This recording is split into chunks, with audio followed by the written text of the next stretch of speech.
ఆదాము జీవించు ప్రాణి. మొదటి కొరింథీయులు రాసిన పత్రిక 15వ అధ్యాయము 45వ వచనాన్ని మనం చదివితే, ఇందు విషయమై ఆదామును మొదటి మనుషుడు జీవించు ప్రాణి ఆయనని వ్రాయబడి ఉన్నది. ఆదామును మొదటి మనుషుడు జీవించు ప్రాణి. ఆదాము దేవుడు సృష్టించిన వ్యక్తి. దేవుడు ఆదాముని తన సంకల్పానికి అనుగుణంగా సృష్టించాడు. దేవుడు ఎట్టి ఉద్దేశముతో మానవుణ్ణి సృష్టించాడో అట్టి ఉద్దేశము అనుగుణంగా బ్రతకడానికి మానవుడు నిర్దేశించబడ్డాడు. ఆదాము యొక్క నిర్మాణము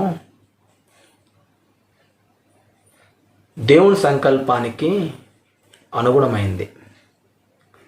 ఆ సంకల్పాన్ని నెరవేర్చడానికి ఈ జీవితము ఎంతో విలువైంది. ఇక్కడ ఈ జీవితాన్ని ఎంత శ్రేష్టమైనదిగా ఒక మనిషి చూడాలో, ఆలోచించాలో ఖచ్చితంగా అర్థం చేసుకోగలగాలి. ఈ జీవితాన్ని గురించి చాలామందికి స్పృహ లేదు. ఎందుకు ఈ లోకంలోకి మనం వచ్చాము, ఎందుకు బతుకుతున్నాము, ఈ జీవితంలో మనం సాధించవలసింది ఏమిటి, మనము ఈ శరీరాన్ని విడిచిపెట్టిన తర్వాత మనం ఎక్కడికి వెళ్తాము అనేటువంటి ఈ ప్రశ్నలు మన జీవితాన్ని దేవుని రాజ్యం వైపు నడిపిస్తాయి. ఈ ప్రశ్నలు నిత్య జీవానికి దగ్గరగా తీసుకెళ్తాయి. కాబట్టి ఈ శరీరం అనేది మన ఆత్మలకు ఒక తొడుగు లాంటిది. ఈ శరీరంలో మనం ఉండగా ప్రాణంతో జీవిస్తున్నాం, చలించు ప్రాణులుగా ఉన్నాం. ఇక్కడ ఆదామును ఒక మనుషుడు దేవుడు సృష్టించినప్పుడు అతను కూడా ఒక చలించు ప్రాణి. అయితే లోకంలో ఉన్నటువంటి జీవరాశులకు ఆదాముకున్న ప్రత్యేకత ఏంటంటే, ఆదాము దేవుని యొక్క స్వభావము, దేవుడి పోలికతో సృష్టింపబడినవాడు. దేవుడితో సంబంధం కలిగి జీవించే వ్యక్తి. దేవుడు ఆ వ్యక్తిని నిత్య జీవానికి ఆహ్వానించడానికి పిలువబడినటువంటి వాడుగా ఉన్నాడు. కాబట్టి ఈ లోకంలో ఒక వ్యక్తి యొక్క జీవితము ఎంతో శ్రేష్టమైంది. ఆదామును ఒక మనుషుడు జీవించు ప్రాణి అనేటువంటి మాటలో ఎన్నో విషయాలు దాగిపడి ఉన్నాయి. ఆదాము ద్వారా మనందరం కూడా సృష్టింపడ్డాం. ఆదాము బట్టి మనందరికీ శరీరాలు అనుగ్రహింపబడ్డాయి. ఆదాము ద్వారా ఆదాము చేసిన పాపాన్ని బట్టి మానవులందరికీ ఏది మంచో ఏది చెడో తెలిసింది. దేవుడు ఈ జ్ఞానాన్ని ఆదాముకి ఇవ్వలేదు, కానీ ఆదాము దీన్ని సాధించాడు. తనకు ఇవ్వబడినటువంటి స్వేచ్ఛను ఆ పండు దినాన దుర్వినియోగం చేసుకున్నాడు. కాబట్టి ఎప్పుడైతే ఆదాము ఆ పండు తిన్నాడో, ఆదాము అవ్వలు ఇరువురు కూడా మంచి చెడుల జ్ఞానం పొందుకోవడం ద్వారా, వారి ద్వారా వచ్చిన మనందరం కూడా అట్టి జ్ఞానంతో యవ్వన కాలం వచ్చిన తర్వాత ఆ జ్ఞానం మనలో బలపడి మన హృదయాలు, మనసులు పరిపక్వత చెంది దేవుని రాజ్యానికి వేరేటువంటి జీవితాన్ని ప్రేమించటము ప్రారంభించాయి. దేవుని ఆజ్ఞను అతిక్రమించటము ప్రారంభించాయి. కనుక ఒక మనిషి యొక్క జీవితము దేవుని ఉద్దేశానికి అనుగుణంగా బ్రతకడానికే సృష్టింపబడింది. ఈ లోకానికి మనం ఎందుకు వచ్చామంటే దేవుని ఉద్దేశాన్ని నెరవేర్చడానికి. ఈ లోకంలో మనం చేయవలసిన పని ఏంటంటే ఆయన సంకల్పానికి అనుగుణంగా బ్రతకడానికి. కానీ లోకములో జీవించేటువంటి మనుషులు పాపము, మరణము అను స్థితిలో ఏలుబడితో జీవించే ప్రజలుగా ఉన్నారు. పాపము వారిని ఏలుతుంది. మరణిస్తామనేటువంటి భయంతో వారి జీవితాలు కొనసాగుతున్నారు. ఇదంతా కూడా దేవుని మార్గానికి, దేవుని ఉద్దేశానికి సరైనటువంటి జీవన విధానం కాదు. కనుక ఆదామును మొదటి మనుషుడు ఈ భూమి మీద శరీరమూలంగా జన్మించినటువంటి వారి జీవితాలకు మూల పురుషుడుగా ఉన్నాడు. ఆయన ద్వారానే మనందరికీ ఈ శరీరాలు అనుగ్రహింపబడతాయి. దేవుడు మానవునికి దేహాన్ని ఇస్తున్నాడు. ఎందుకు ఇస్తున్నాడు అంటే తన సంకల్పాన్ని ఈ జీవితంలో నెరవేర్చడానికి.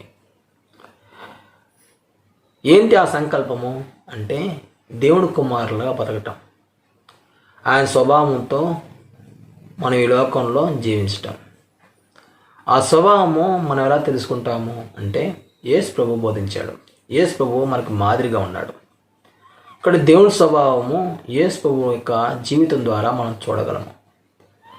మనం కూడా ఆ జీవితాన్ని కలిగి జీవిస్తే ఆయన కుమారులుగా బతికేటువంటి అవకాశం ఉంది.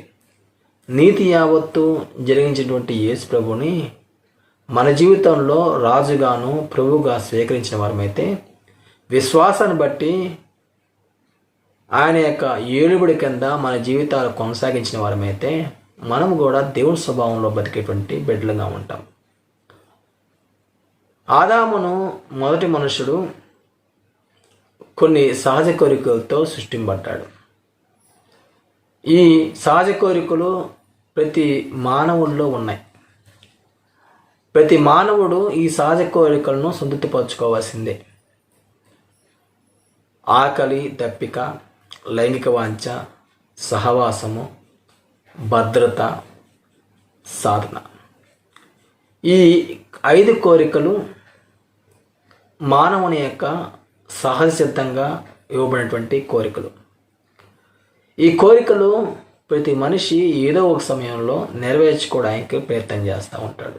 తన జీవితంలో ప్రతి సందర్భంలో కూడా ఈ కోరికల యొక్క స్థితిని బట్టి తన యొక్క జీవనము ముందుకెళ్తుంది.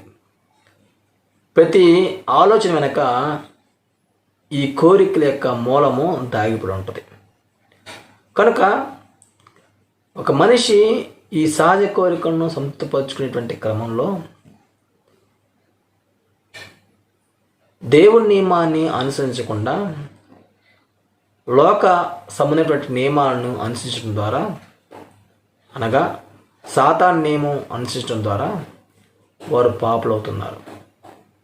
వారు యవ్వన వయసుకు వచ్చిన తర్వాత వాళ్ళ హృదయము, వారి మనస్సు పరిపక్వత చెంది వారి శరీరాలు ఎదిగి ఏది మంచిదో ఏది చెడ్డదో నిర్ణయం తీసుకునేటువంటి స్థాయికి వారు వచ్చినప్పుడు, మంచి కంటే చెడుని ఎన్నుకున్నప్పుడు వారు పాపులు అవుతున్నారు.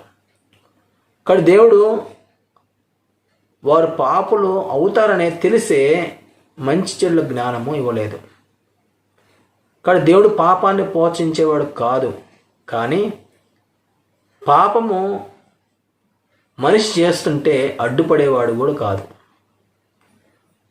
మనిషి యొక్క స్వేచ్ఛను దేవుడు దొంగిలించడం. ఎందుకంటే దేవుడు తన కుమారులుగా ఉండటానికి మానవుడిని సృష్టించాడు.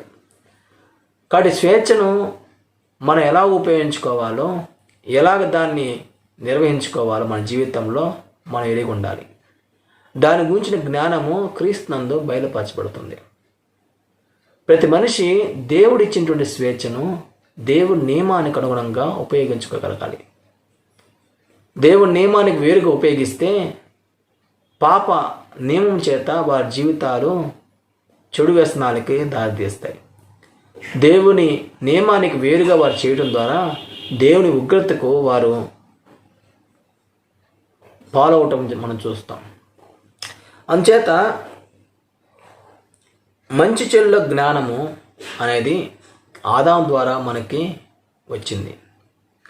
ఈ సహజ కోరికను సంతృప్తిపరుచుకునేటువంటి దశలో దేవుని నియమాన్ని అనుసరిస్తే సంతోషము, నెమ్మదిగా బతికేటువంటి అవకాశం ఉంటుంది. లేదు, ఈ నియమాన్ని వ్యతిరేకించి సాతాను నియమం చేత వారి జీవితాలను నడిపించుకున్న వారైతే, వారి కోరికను తీర్చుకున్న వారైతే, వారు ద్వేషము, కోపము, అశాంతితో బతికేటువంటి అవకాశం ఉంటుంది. కారణం ఏంటంటే వారు నెమ్మదిని అనుభవించలేరు. ఆదామును ఆ మొదటి మనుషుల ద్వారా వచ్చినటువంటి ఈ స్థితిని గురించి మనం ఆలోచిస్తున్నాం. మనందరికీ మూల పురుషుడు ఆదాము. ఆదాము ద్వారా మనకు శరీరం వచ్చింది. ఆదాము ద్వారా మంచి చెడ్డ జ్ఞానం వచ్చింది. ఆదాము ద్వారా మనందరం కూడా దేవుని యొక్క నిర్మాణాత్మకమైనటువంటి ఆ నిర్మాణము ఎప్పుడూ మార్పు చెందలేదు. కానీ దేవుని సంకల్పానికి వేరుగా మనం జీవిస్తున్నప్పటికీ, మనిషి జీవిస్తున్నప్పటికీ దేవుడు నిర్మాణంలో మార్పు తీసుకురాలేదు. ఆదాముకి ఏ స్వేచ్ఛ ఉందో ఇప్పుడు మనకు స్వేచ్ఛ ఉంది.